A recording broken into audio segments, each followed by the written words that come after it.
only way it will work is if you have people sitting around as if they're in a living room talking, just chilled out and talking, not with a mic on a panel with an audience and hors d'oeuvres, nothing like that. Just in a living room, like you're at a party. There's and no you're hors talking. There's tea, I think. Yeah, and sandwiches. Oh, is there sandwiches? Yes. Oh, I'll get one of those. But yeah, I'm off then. he regrets signing up. Yeah. But yeah, just something like just chilled out where you're actually able to talk and you're not Kristen White, Bermuda International Business Association. You're Kristen who has a viewpoint and I want to ask you a question. And I think that's really the only way that dialogue will really start to open up is if you feel just comfortable. I've always, like a good discussion, and I like this informal setting where you can be free and discuss whatever. And I'm always hunger for information from all sides. So I thought, let me come downstairs on a Sunday afternoon and see what's going on. And I'm kind of glad because, this is real. And we're keeping it real. I think the problem with a lot of discussions in Bermuda, not just race relation discussions, but so many people sit around and they, what's the word I'm looking for? They all run around the real core of meaning of what they're trying to get at, and everyone likes to spout rhetoric, but no one ever seems to want to get to the truth of the matter. And if this discussion is not going to be one of those flowery conversations, then I think it's beneficial to us all, and that's why I agreed to do it. Basically, I heard a situation where a white person was in the bank recently, and they had to, I think they were going for a loan or something, and the woman said, "Oh, I'm going to have to get you to, because you're an expat, you're going to have to fill out this form, blah blah blah." And the person said, "What makes you think I'm an expat?" He said, "What, because I have an English accent, blah blah blah blah blah." And he ended up embarrassing this poor woman. Not that she needed embarrassing, but her stereotype was completely wrong to assume that just because the guy had an English accent that he wasn't Bermudian. But it seems that that's the defining factor in what makes someone Bermudian, because it seems like the Bermudian accent is what qualifies someone as a Bermudian. Yeah, that's just been my impression, my understanding. I would just like to throw a wrench in there. We've kind of swayed, but it's all mixed in there. We have a lot of stereotypes and a lot of preconceived notions as far as race, and oftentimes race is 9 times out of 10 connected to nationality. You see English. You say an Englishman, certain mental images pop into your head, like it or not, whether you're honest about it or not. Certain mental images pop into your head. A Canadian businessman, certain mental image just popped into your head. However, even beyond the fact of accent, we even have to look at that even amongst the black community, because appearance. You know what I mean? A Bermudian's darker than a certain complexion, they're gonna come and ask you. I'm a school teacher. I had students ask me. I walking in there talking like a Bermudian, teaching them like a Bermudian. Students who weren't in my class asked, "You're Bermudian? You're from Yard? You're from this? You're from that? Because you're darker than a certain complexion." And not that I fret my complexion. I love my complexion. But the fact of the matter is, we have a lot of these things which are ingrained into us, And as far as looking at solutions, how do we, for one, firstly, we need to understand how these things are ingrained into us, White. And not only do we look at nationality, but also do we look at power relationships. When you walk on a job, and you're looking, when you walk into a retail establishment and you're looking for who's the manager, how often, right or wrong, do you gravitate towards the white person? Right or wrong, And I'm not saying everyone does this. However, these are certain things that are just ingrained in us. And not only does race affect or somehow impact our perception of nationality, but it impacts our perception of power relationships. You walk into the bank or the office or what have you, you're looking for the white gentleman who is the manager. The VP, white male. Okay, VP automatically means white male.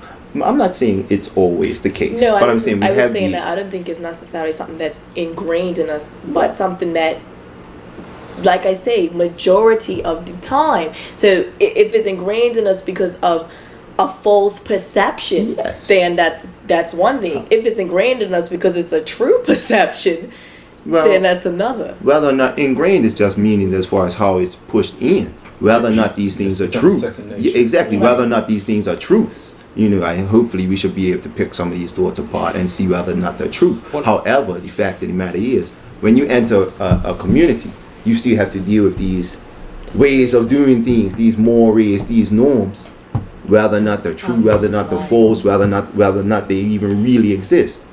But you still have to deal with them because they kind of exist on a functional level. My wife is Bermudian, and she's also a black Bermudian, and she's a doctor, and every year, because of her profession, she has to get tests. Do you know what I mean, for insurance purposes and that. And she went down to the hospital, and when she studied in Canada, and she also studied in the UK. So she doesn't have I hate to use the phrase, but accent. You know what I mean? She's got a mixture of everything. British, Canadian, Bermudian. So she goes down to the hospital for this medical test, and the girl says to her, so you Bermudian? She goes, yeah. Are you a paper Bermudian or are you a real Bermudian? And it's like, that comes back to what you're saying. When you start differentiating amongst yourselves, do you know what I mean? That's a real problem. The other problem I think that Bermuda has is, and quite often in these discussions I think it failed to come up, is the fact that we have a lot of American media coming into this island in terms of television and things like that. And a lot of the stereotypes are not necessarily coming from within the community. A lot of these stereotypes can be imported in via television and magazines and things like that. So, I mean, that's something that needs to be addressed. If you're talking about trying to solve the racial problem, you need to recognize that you have, because media does affect society. Yeah. We have inherited and embraced a structure that is fundamentally unjust. It wasn't designed for us. The educational system that we have now was designed to lobotomize the British working classes, who were threatening to think for themselves. The aristocracy said, hell no, we've got to design a training system, which will kill that. And that's what we have right now. We are all well trained. Very few of us are thinkers. And that's why the boat in Bermuda very seldom gets rocked. If we're talking about white supremacy, because that's what we really are, race relations is a nonsense term as far as I'm concerned. What we're talking about is white supremacy, a structure that has global reach. If you go down to the Nyungas in Australia, they are dealing with white supremacy. In Papua New Guinea, they're dealing with it too. In Zimbabwe, they're dealing with it. And in Bermuda, we are dealing with it as well. But because Bermuda has a peculiar position of being a very wealthy enclave, then we, the privileged few, have become the defenders of the faith. So how would you change that? If you could go out tomorrow and you could redefine the judicial system and the structure of the society to be more closer to your roots or to what you want, how would that be? How would you have that structure? Too loaded a question. I think as an individual, what could I do to contribute? Yes, what could you do? Because what's the conversation? Because what's the replacement? It's very easy young to... people then, because some of the young people who don't necessarily even think it's a problem. So I mean, it's almost like you'd be struggling for what cause and for who's exactly are you? Why are we here today if there's no problem? I think all of us, our attitudes have to change in our outlook as well, because what we do, we're hanging on to all this old baggage, and so the situation is not going to disappear. Well, the baggage is still very, very reality. I know we can start packing this baggage bit by bit if we want to make a difference in the community. So if we're going to keep, I'm not saying we're going to ignore what's already here exposed as far as racism. But what I'm trying to say is, if we all know there is a problem, we all need to work towards the solution. But we, like you said, we just keep covering it up, or not dealing with it head on. So why can't I think that every day we talk about unification. Right. But when we walk out the door, all we see is division. We see division in our workplace. We see division in the school system.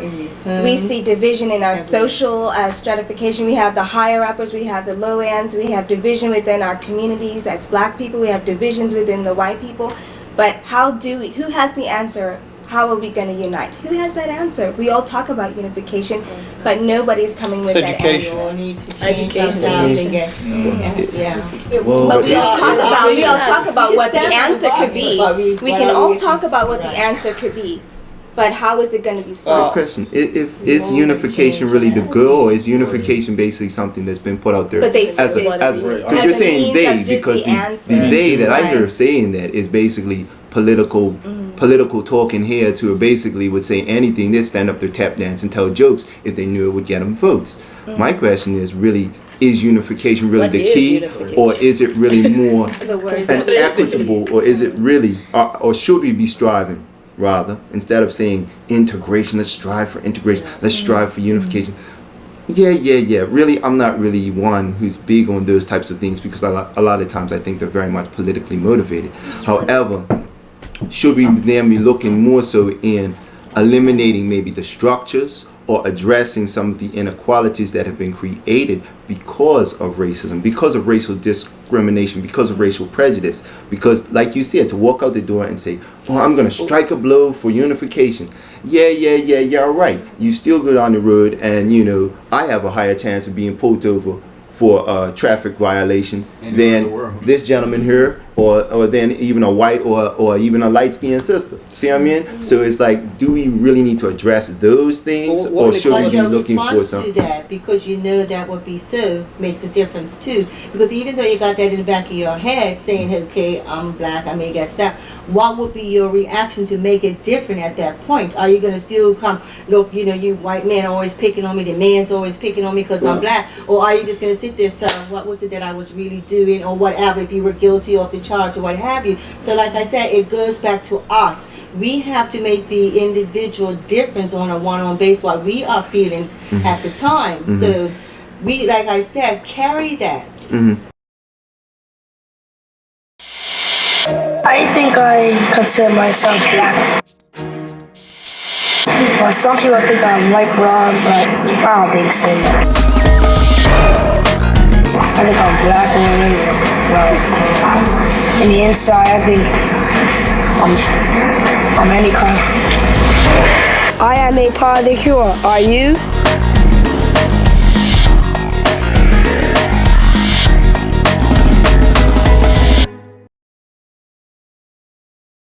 Part of what you've just said speaks to the problem of us covering up, because Yes, the reality that's- is that as a black male in Bermuda or anywhere else in the world, you don't have to be committing a violation. They You can walk create into the things airport like in a a suit stop- and I you still understand get that. in the other And then line. you're I don't even want to asking travel him- with my But my you're mom asking him to because I cover know up the that we're frustration going to be that here he for feels. 4 No, hours. When I he was stops for asking no that. reason. No, he made a not- statement and I've saying been- that if he was pulled over, I said I'm he more But likely sometimes- he to would be be more stopped likely. So I was percentage-wise, just saying not that I hear by from a lot of young radar. people that I'm not talking about radar. I'm talking about just walking through a building. Can What I I just was security? just saying, when You he are a was threat. going- Charles. But I think the very real reality is that black males get pulled over for no reason. But More. And Be when there they and- But what I are- think when she's they saying are is that questioned, if that's the situation, then what is your reaction? Yes. For, Yeah. she, And my I response understand to what that- you're saying, Thank but you. I'm. My response Mom, to I that understand is that. You know what I'm No, saying? I 'Cause he was understand that, going Mom. there. Right. So I was just trying to bring it to the point. and more yours often than on. not, the reaction doesn't matter. Because Exactly. what you're trying to say, what you're saying is analogous to blaming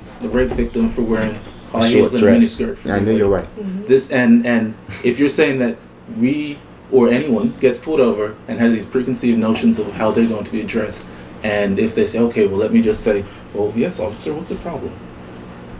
Whether we do that or not, the person who's doing the pulling over has their preconceived notions and is thinking, okay, well, perhaps this person's going to come at me. Right, What? I And have so- to say that I got pulled over recently, right?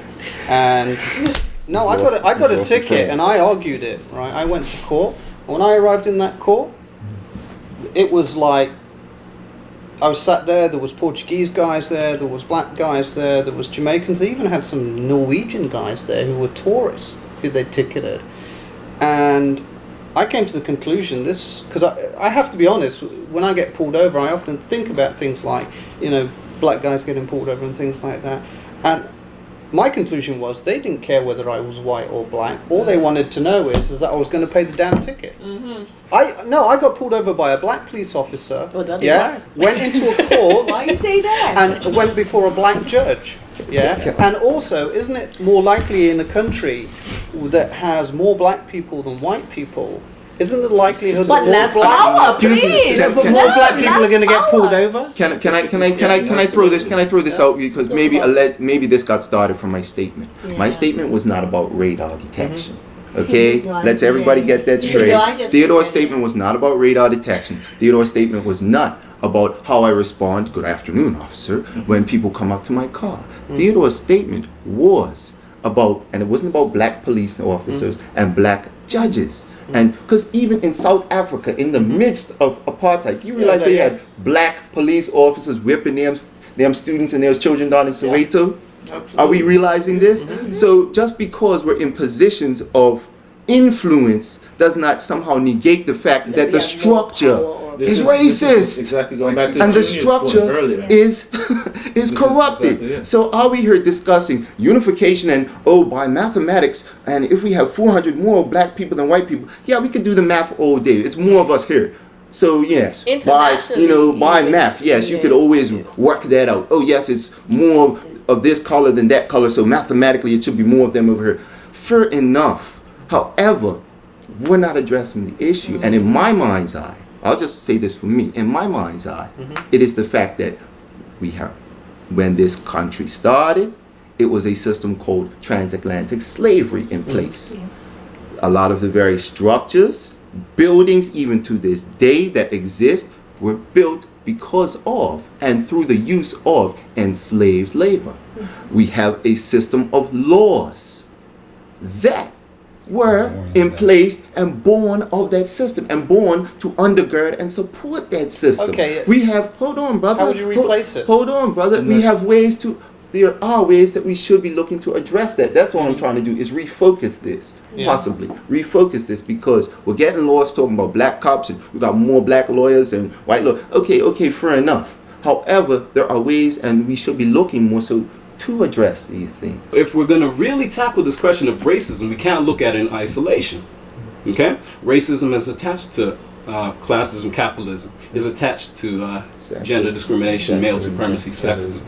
And if we don't have the ability to intellectually navigate that terrain, then we get lost in these anecdotal, well, the cop stopped me here, and that's not the look issue. at the larger picture. Okay? What we need to do, and there have been great thinkers throughout time who have grappled with these issues, from Noam Chomsky, Edward Said, Michael Dyson, Cornel West.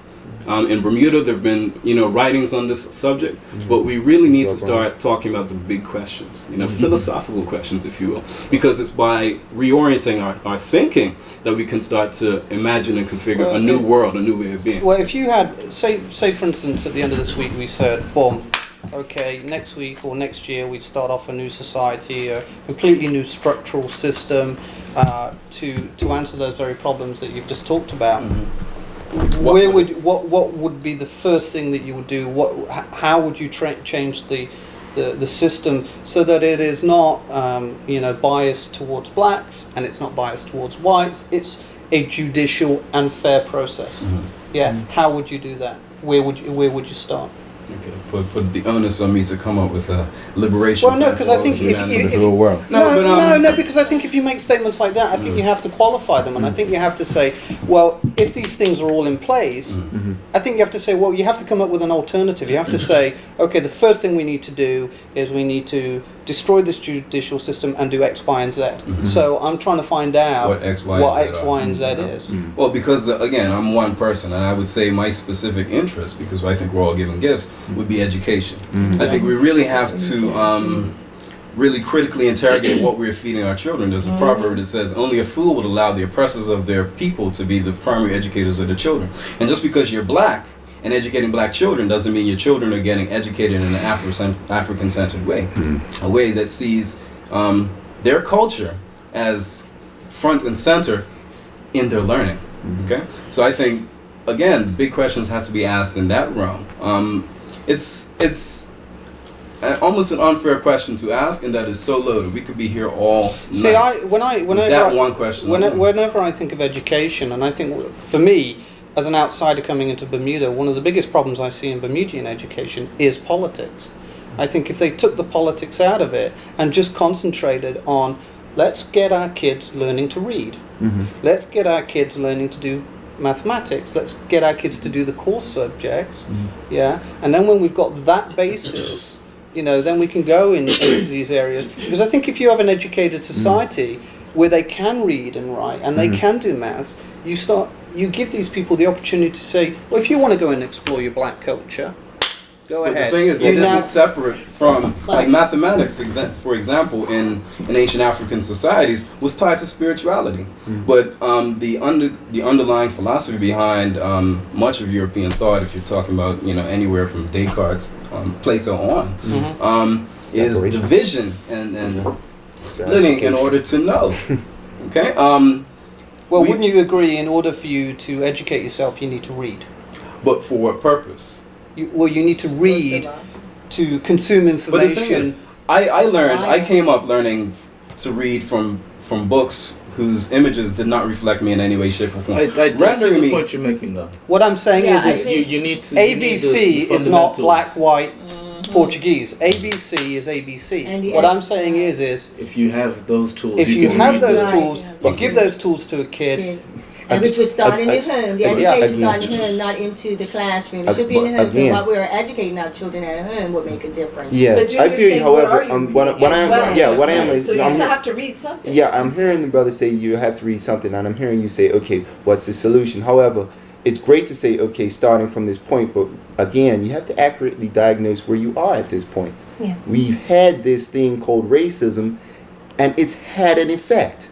And as we all know, it's like suddenly telling a man or a person who's just a man or a woman who's had a bad diet, for 60 years, smoked 2 packs a day, 60 years, drank and everything else. Okay, tomorrow go out and be healthy. Firstly, run 10 miles, eat you a salad and drink water all day. It'll have killed a person. Let's be for real. They've had years of this improper diet. Hold on, brother. I'm going somewhere. Let's arm wrestle. I'm going somewhere. God damn it, because I'll beat you. It's the simple fact that we've got to accurately diagnose where we are. Yes, we do need these certain structures in place with our education. I would agree. I'm an educator. I'm a teacher. However, we've got to also understand that the underpinnings of our education system, they didn't educate. You realize it was illegal for blacks to read during slavery? We have to understand that. Why? Because, yes, like you're saying, reading can help you and can emancipate you if you do read the right information about yourself and about your current state. However, even after they allowed education, you have to realize the powers that be weren't educating so everyone could be a critical thinking genius so that they could then replace the powers that be. They were saying, okay, well, what we need to do is just give them enough information so that we can teach the monkey to turn the wheel and count the slots on the latch so that he can, run my organ grinder. It wasn't really education for liberation. It was education for, okay, so you can fill this position. My point is simply this. Yes, if you want to do that, we've got to realize where we are now. Okay, yes, you have to educate these students. Yes, because education, yes, is beneficial. However, again, looking back at the thing where we was talking about with unification, we have to look at this as a broader goal. Okay, how are we trying to benefit our Bermuda, not just the status quo of Bermuda? Because as you look at education, even as it is now, is geared towards the status quo. Okay, we've got a few little schools here that really teach what needs to be done in the higher echelons of society. So we're going to have our cream of even we look at it from education. We have our quote-unquote cream of the crop schools. We have our good government schools. We have our quote-unquote dumb government schools. I'm a product of one of the quote-unquote good government schools. We know that when you went to Work Academy 10 years ago when they were still a government school, oh, you in a bright school. Yeah. You know what I mean? You go to Berkeley. Oh, you go a bright school. So we already have that stratification from a child. Yeah, stratifying them to say, okay, you graduated from Berkeley? Okay, you can fit over here. Exactly. Whitney? Okay, you go sweep the streets. This school? So we already have this. So we have to acknowledge that that's been the practice. Mm-hmm. We have to acknowledge that people have had mind states because that's been the practice. And now when we pick up to say, okay, tomorrow's a new slate, we have to take those things into account as we try and go forward and show them different things. My father led a very unhealthy life, mm-hmm. right? He drank, he smoked, had many women, mm-hmm.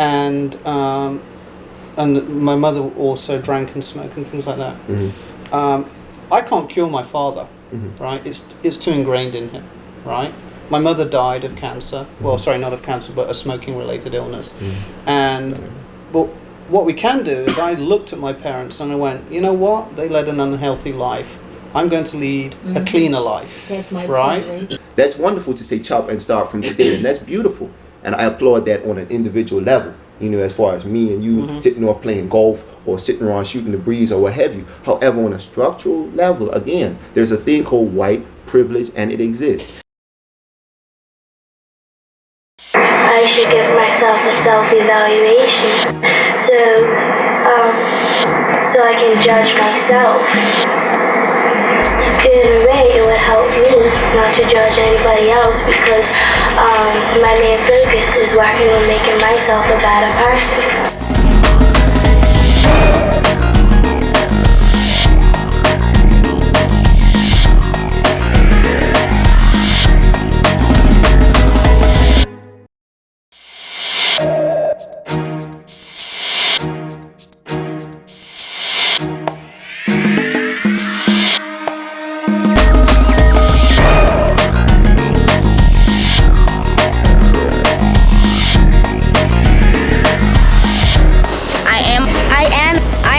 Part of the cure. I'm part of the cure. Part of the cure, are you?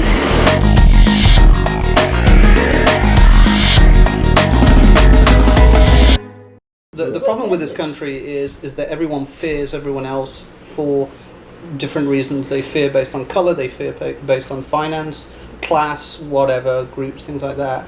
And I think the only way you're going to solve problems in this country is if you get rid of that fear. No, I agree with you, but I think that fear is based on certain things. For example, during the 60s when you was talking about moms, one of the favorite tools of oppression was pulling somebody's mortgage. Right.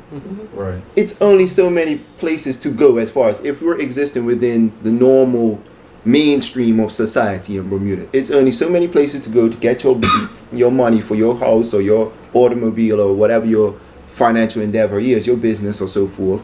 So you suddenly become a mouthpiece and saying this system is somehow messed up. You know, I think this system somehow needs to change. But it didn't stop Martin Luther King. Is Martin Luther King Bermudian? No. But he's black. I appreciate your sentiment, but I thought we was talking about Bermuda. You did state this and say the problem with this island, and we're having a this island speech. So let's keep it this island contained. If we're speaking of this island, still talking. Exactly. What I talk about like Kensington Tweed, who did continue to speak, but he couldn't speak here. I know you're right. The island. I know you're right. He was chased out of Bermuda. He was chased out of Bermuda because there's a lot of structures. Again, when we talk about racism, it's not like I hate the white guy across the street because I'm not on that. Yeah. I'm not on that. But it's about, okay, if a white person, for example, steps up and says, I think these systems are unfair. As a white person, you're going to be ostracized. You know, you can't hang at I'll say it, at the Hamilton Yacht Club. You can't hang there amongst the social ilk, the high social ilk. If you're a white person coming out there and you're saying these guys are unfair for some of the things they're doing or some of the things they're silently supporting, because a lot of times you can be a silent conspirator. You don't have to be out there saying silence gives consent. What exactly?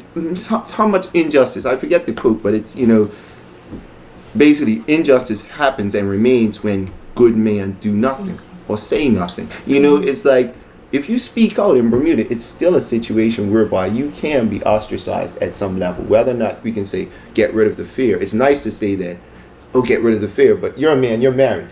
I don't know if you have children or whatever, but I do, but don't tell her. You want to look out for the well-being of your wife and your immediate family. And if you know that you take a certain political stand on certain issues which are very ticklish or very sensitive in this community, people are going to literally pull the carpet out from underneath you. And it's not too many other places you can go. You can't say, okay, well, that bank canceled my mortgage. But the problem is that propagates fear because people know, right, that fear is a tool of oppression. But it's and based on something. If you turn around and, excuse my French, say that, right? And the reason I use Martin Luther King, because Martin Luther King stood up in and paid for it with his life, stood up in an era, and said, you know what? Screw this. This is wrong. They can pull my mortgage. They can throw bombs through our churches. They can do this. They can do that. But they will never win. Is it? I think you have to be unified as a people. I agree. Because we're all stuckers. We're stuck on this island. We start with each of us doing our part. And I was listening to this young man too, and we have done a lot of research, and I see where you're coming from. But from your point of view, if you were like to change the world tomorrow based on that, what would be the first thing you would do? Or let's not say tomorrow. Let's not say tomorrow. Let's say that after people know where we've come from and where we have been and what has been enacted upon us. Mm-hmm. Everybody knows these structures. Everybody knows the structural racism that's in place. Once that is in place, then where do we go? So what we're talking about here, and the key is that we're talking about a paradigm shift. We're not just painting everything blackface. Right. If the system's a problem, then the ideology that undergirds the system has to be questioned in a serious fundamental way. Right. We have yet to do that. Right. Okay? But you're saying once that has been done, well, the world will look totally, completely different. For example, the adversarial relationships that are implicit in just about every social institution, be it the judiciary, be it education, be it the way we get together as man and woman, all of those are adversarial relationships built on the powerful versus the powerless. That would look totally different. And societies have emerged throughout history where this has been the case. For example, pre-Columbian Americans had ways of being and interacting with one another which did not in any way reflect what was imported through the coming of Columbus. Okay, so with studying, we can envision the past as it was prior to the coming of white people, to these various parts of the world, and using that ancient knowledge, but updating it in a 21st century context. Now, we're not talking about going back and taking it back to technology, replacing the premier with the tribal leader. Basically, but there are various constitutional systems that were in place, various ways of living communally that worked with the land as well. You know, everything is an adversarial relationship, man versus nature. These concepts are alien to us, but we have taken them on and we wear them like ill-fitting clothing. And then we're wondering why we're so psychologically uncomfortable in this world that we're in. So that's what I mean. We can't just the question, the debate is so profound. We are not talking about just having a black premier or having a black president of the United States. No, the structure is all wrong. And indigenous culture. What's the answer? What is the new structure? I think that's what we keep missing. What is this new structure that we keep talking about? This isn't a solution that is 50 years coming. No, it's not. Maybe not 100, maybe not 200. But if we don't start asking the questions. That's why when you keep on asking me, what will it look like, I can't answer that because it comes out of the study of the past, a clear and honest discussion of what's happening in the present, so that we can reconfigure with new eyes the future. Right now, the future will look just like the present because the present looks just like the past. Well, quite frankly, we are prisoners of war. All Africans over here in the West are prisoners of war, born here through carnage, rape, and destruction. That's why we're here. Now, we have to operate within certain parameters as a result of that. War prisoners don't have the freedom of free people. That being said, I think we have to educate our children, unfortunately, at this point, individually, with a view and telling them the larger picture, letting them know that the systems out there aren't for you. But imagine a world where it doesn't have to look like this all the time. Okay, and we have to realize that we're building for the future. Okay, we're building with a view that we will be free and it won't always look like this. Freedom needn't always be simply defined as the absence of shackles. Junior, how does that prepare the child to come into this world where the systems it's still this way? I think is that the question? How does that? How's that? Because he has to eat, drink, and be married. How does that arm me to go into and function in this world, in this society, the way it is? The issue is that's the problem. The way it is. We all tag on the end of these concepts to say the way it is. Well, the way it is. Yeah, the way it is. However, we've got to at least raise up some youth who at least realize it, and not just one of us or a couple of us to say, well, look, this can't continue the way it is. Yes, I have to eat. Yes, I have to eat. However, it can't. So now it is. So what we do from getting some from people is in to those structures to beyond that will be process. So And you the have only way to do that is to is change. to educate Hey, them for some of these. I think the idea of setting up schools that educate, I mean, going back to you talking about the Jews, some people have argued that the reason that the Holocaust happened, the Jewish Holocaust, was because the Jews actually set up their own little societies. They set up their own businesses, they set up their own little communities, their own schools, and they became a target because they segregated themselves from society. Oh, wow. Oh, yes, I've heard. Yeah. But and the fact that in the economic situation of Germany at that time, Hitler needed a target, and the Jews were the ideal target because how many Jewish people had integrated into German families, and so because the Germans really didn't know them, they wouldn't really miss them. However, do you know what I mean? I feel yes. You can say that. Okay, if black people, let's pull that onto our level. If black people, if whatever various racial or ethnic groups decides to become very with Muslims, become very insular and say, okay, well, this is my community and so forth. Yes, you can be targeted. However, you have to look at white supremacy. It didn't just start just up and then with Hitler. There was pogroms, murders of Jews going all the way back into, as my brother said, way back into the 1400s, and even before that, and follow the Crusades. So what I'm saying is, there's murder of Christians as well. So yes, it wasn't just a... Yes, but I'm just saying again. Your point was simply if a group becomes insular. Is that your point? Yeah, okay. If a group becomes insular and does not mix with the, they can be seen to be xenophobic. Okay, yes, they can be seen that way. However, the simple fact of the matter remains that there was an attitude of racism even existing then, 11th century, Crusades time, already present. Oh yeah. So it's like that. We can't pull that out of the mix and just say, okay, well, because you're not really mixing with society and you're over there, the thirst for blood was very present. Nah, that mentality was already there. So what we've learned from history is that discrimination of some form or another is always going to be present. Well, again, like you said, when we're jumping to the brave new world or the wonderful new world that we can create, that's the things we have to seriously address whenever we're speaking of these things. Yes, racism exists. Yes, these things are used to target people, whether it be a racial difference, can we get a gender rid of it, difference. Yes, it wasn't always. It wasn't always exactly. It wasn't always that way because you have a creation of that that was manifest, that was manufactured. You have a way that stuff was manufactured. You have a whole slew of quote unquote scientists studying eugenics and pulling up a whole styles of how to stratify the races, guys like Blumenbach and other people, who did this, and it's like we have to honestly, again, not to say I want to dig up the bones of the past to shake it in the white man's face. Oh, I'm so mad at you for 500 years of slavery. No, but the simple fact of the matter is, until you really honestly acknowledge some of these things that have happened in the past and say they have an effect on today, you can't come along and then just say, okay, well, we're moving on a new perspective, because these mind states still affect people. See, the white perspective on that is that we have come to the plate and said, yeah, slavery has, we're not saying, oh, by the way, slavery never happened.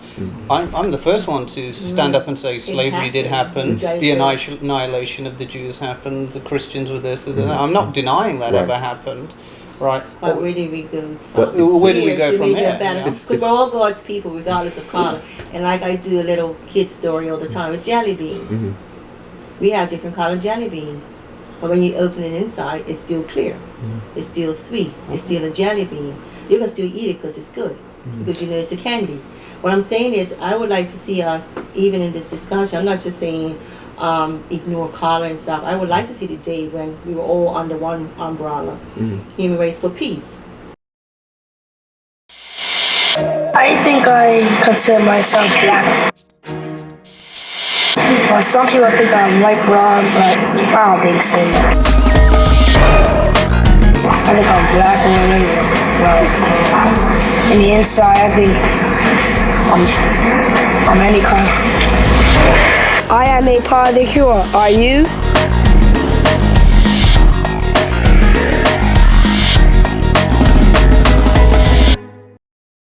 I should give myself a self-evaluation.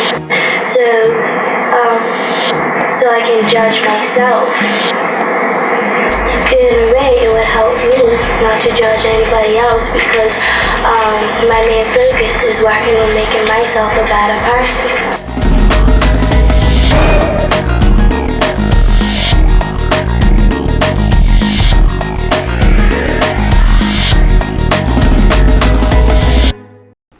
Well, no, I came from a public school. When I mean public, I mean no, public as in comprehensive school. Okay. Did you GCEs in that? I failed. Yeah. But would you say that education, because I did the same thing, would you say that education gave you a full and comprehensive view of the whole world as it is, or a specific snapshot? What that education gave to me was what we were discussing earlier on, and that was training. It gave me the ability to learn my ABCs, and it gave me the ability to do my mathematics. Then I went out and went to the library and chose the books I wanted to read, and I picked up the literature that I wanted to read. And I think once you have those fundamentals, and I think that's what's missing from Bermuda schools, is the fundamentals. They've got to get the fundamentals back in there. I just want to point one thing out, and that was I never experienced racism until I came to Bermuda. How do you define racism?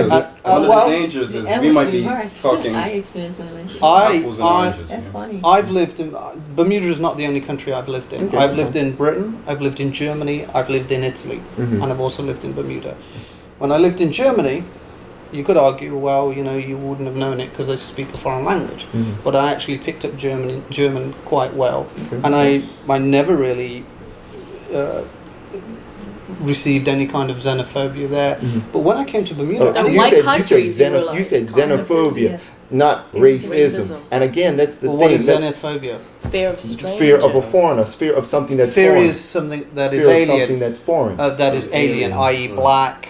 Well, rich. Though what you're doing is you're subsuming racism underneath xenophobia. We're discussing here racism, but continue. Well, I never experienced any form of racism. Okay, but when I came to Bermuda, I was working in a retail environment, and I remember one day this black couple came in, and they wanted to buy something, and they said, "Who have you got that can help?" And my last name is Reilly, which I discovered is a Somerset name, right? It's an old slave name, yeah. Which is actually quite funny because my grandfather used to work here during the war as a diver, and I often wonder how many of my relatives are walking around this island.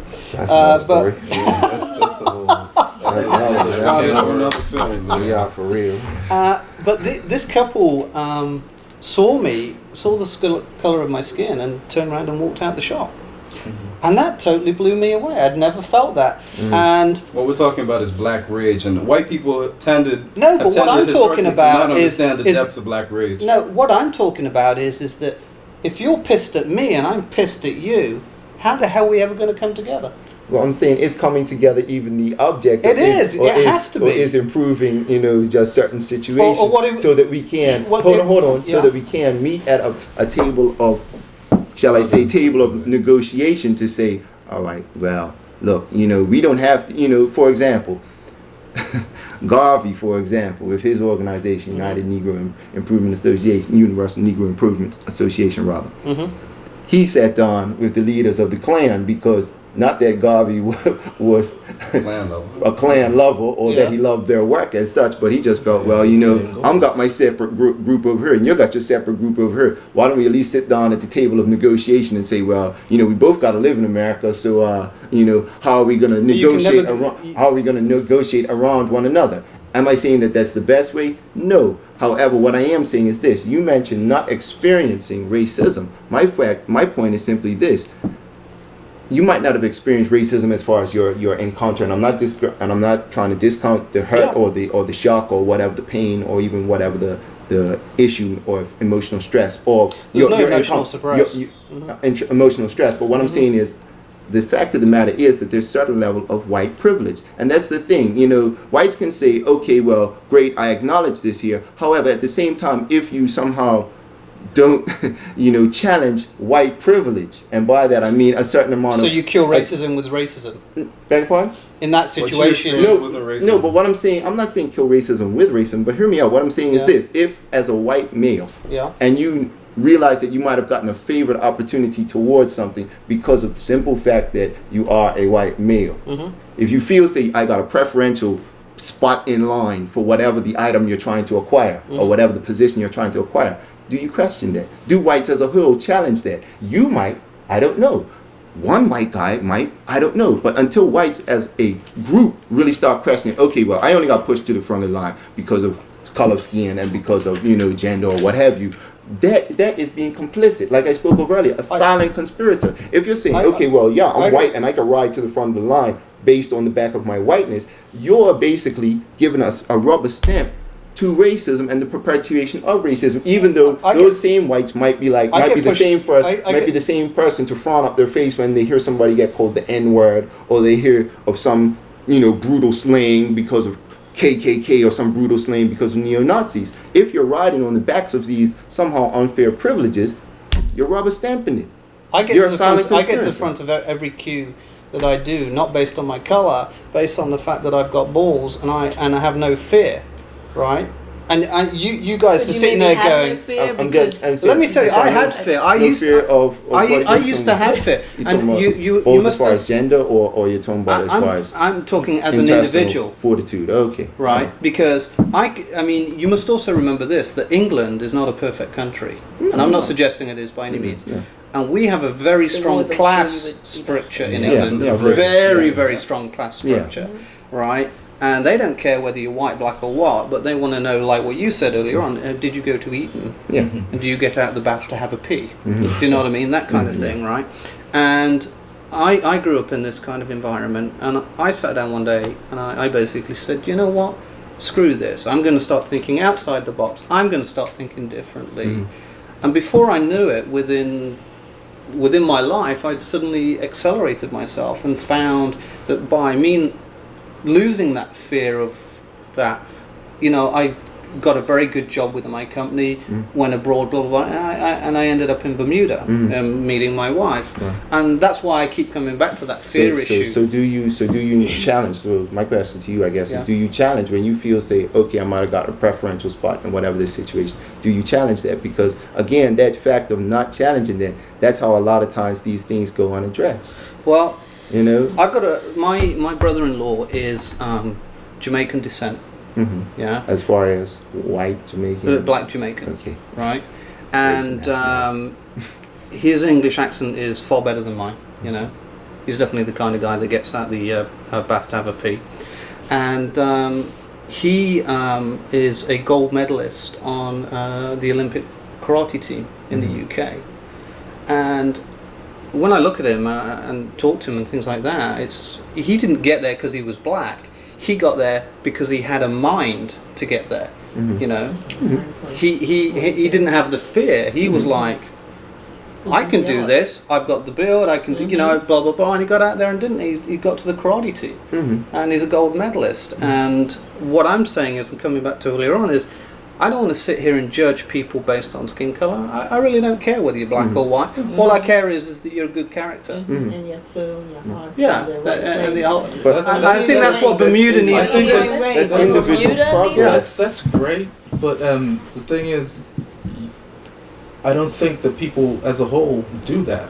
You know, I mean, it's great that individuals are looking at each other and saying, you know what, this is a person and this is a nice person. Oh, you're white too. Wow.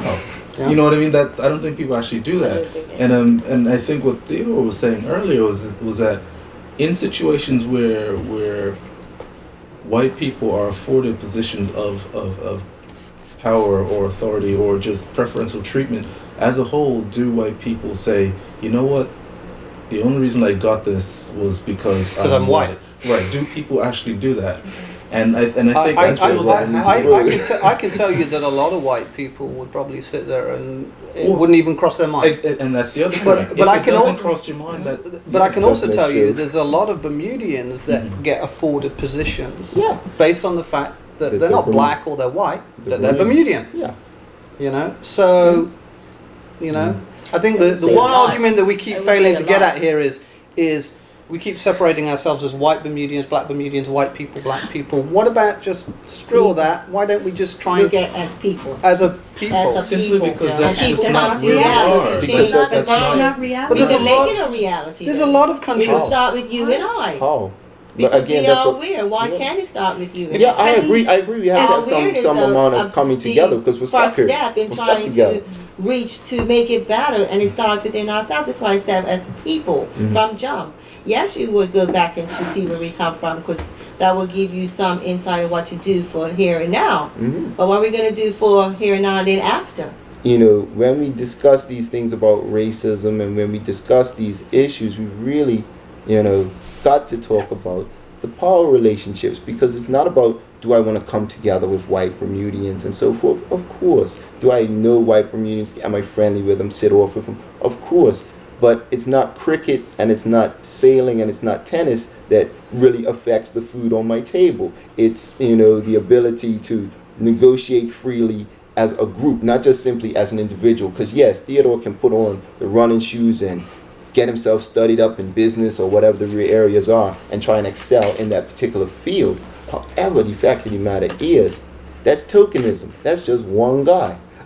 Is that advantage really there?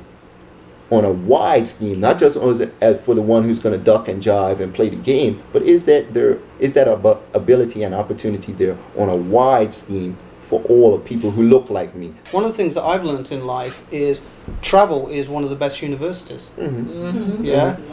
When you are a foreigner in a country, you get a different perspective, and when you come back to your own country, you can help to make your country a better place. And I think I'd like to pick up on that. You talk about travel as a great educator. I think part of the problem too is we have to redefine what education is about. Yeah. And right now, in my experience, education in Bermuda is not about teaching people how to think. It's not about teaching people how to question.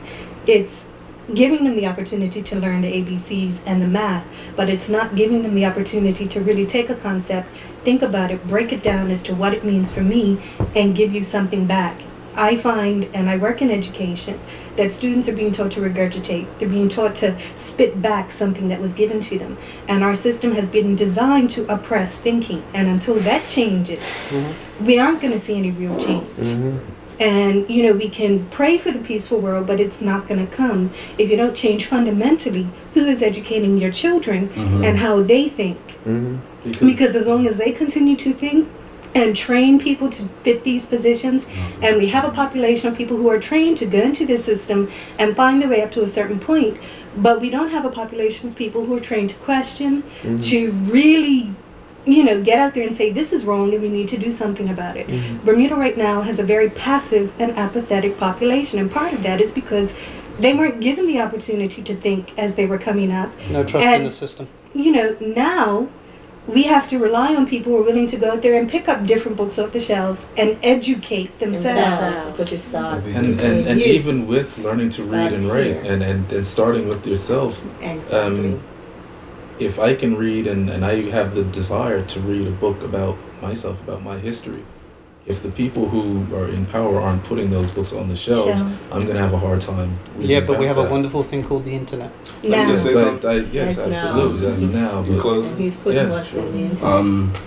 What this dialogue has shown me is something that I've experienced time and time again in university, is that white and black people see the issue of racism, white supremacy in fundamentally different ways. And I think my position has always been that we must be about the business of family first. Exactly. We who need healing, and white people need healing too, absolutely. But my perspective and my focus is family first, just as Theo said. We have to deal with our own issues, okay? Whether or not you understand those issues is immaterial, okay? Right now we have to build and address our own injuries. We have yet to do that. So before we talk about unification amongst black and white, for me that's not even on the radar. What is front and center, what is of greatest concern, is the ensuring that my children and my children's children aren't trained in a way that will replicate the status quo, which is inherently unjust and unfair and disadvantages people who look like me. What white people do is what white people need to do, and that's to find a way to correct what you have done amongst yourselves. honest and naked dialogue amongst yourselves. We need, as black people, to talk amongst ourselves. Okay?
I am a part of the cure. I'm part of the cure. Part of the cure, are you?